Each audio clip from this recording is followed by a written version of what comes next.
Bonjour à tous les jeunes et ceux qui sont encore dans leur tête. Prendre sa place. Euh, je ne sais pas trop ce que ça veut dire en fait, et est-ce que c'est une bonne chose de prendre sa place? Vous savez, on dit que tout le monde a sa place à prendre. Chaque objet a sa place, hein, pour les maniaques qui veulent tout ranger. Alors, en même temps, chaque objet a sa place, mais je dirais chaque objet a ses places. Parce qu'un objet peut aller ici ou là, ou des fois peut aller là, hein, suivant notre besoin et notre humeur. L'objet a plusieurs places dans la maison. Et si nous avions aussi, nous, plusieurs places à prendre? La place à prendre, c'est la place du moment. Ce moment-là, je veux prendre ma place, ça veut dire que je me donne des limites. Je suis dans un cadre que je ne peux pas dépasser. Quand on entend dire reste à ta place, ça veut dire tu n'as pas le droit peut-être d'aller au-delà de la règle du jeu que tu t'es donnée en rentrant dans ce rôle pour prendre cette place. Je pense que les places évoluent avec le temps.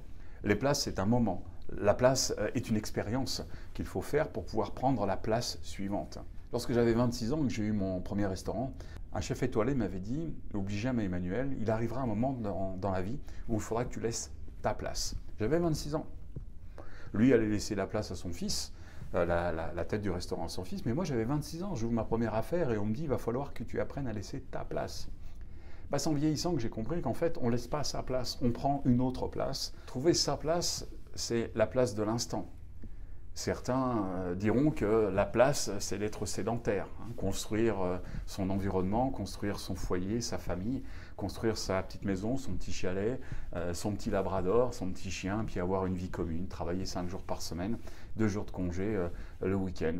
Puis d'autres ne connaissent pas ce cadre, cette place-là, ce rôle. Ils vont être des vagabonds, hein, partir sans savoir où ils vont dormir demain, sans problème peut-être financier ou autre, c'est juste un désir de pouvoir voyager et d'avoir cette liberté. Est-ce que prendre sa place, ça ne serait pas tout simplement se dire qu'on peut être libre, que je peux avoir cette place-là, j'ai une place sur ce fauteuil, mais si je veux changer de fauteuil, je peux me mettre sur la chaise qui est juste à côté, ou baisser la hauteur de mon fauteuil, ou la monter encore, pour pouvoir voir le monde d'une autre manière. Cette place que vous allez choisir vous obligera de jouer un rôle. Ce rôle va être différent suivant avec qui vous jouez ce rôle. Un exemple, si vous êtes parent, vous avez 2 enfants ou 3 enfants, vous n'êtes pas le même père ou la même mère, suivant si vous êtes avec un tel ou un tel de vos enfants. Vous jouez une autre règle du jeu qui va s'adapter à celui qui est en face de vous. De la même manière, si vous êtes père avec un enfant en bas âge, ou mère, hein, mettez les mots que vous voulez à la place des mots que j'emploie, les mots qui vous conviennent, suivant votre sexe et vos croyances.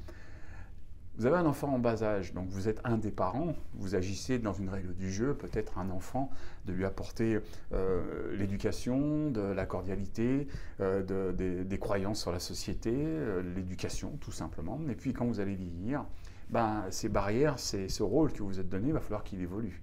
Lorsque votre enfant est majeur et qu'il quitte la maison, ou qu'il a 25 ou 30 ans, c'est plus votre enfant que vous devez apprendre à éduquer, que vous devez former. Vous lui avez déjà tout donné.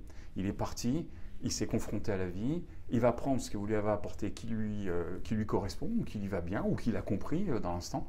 Et puis l'expérience, lui ouvriront les yeux pour pouvoir avancer et évoluer comme vous l'avez fait.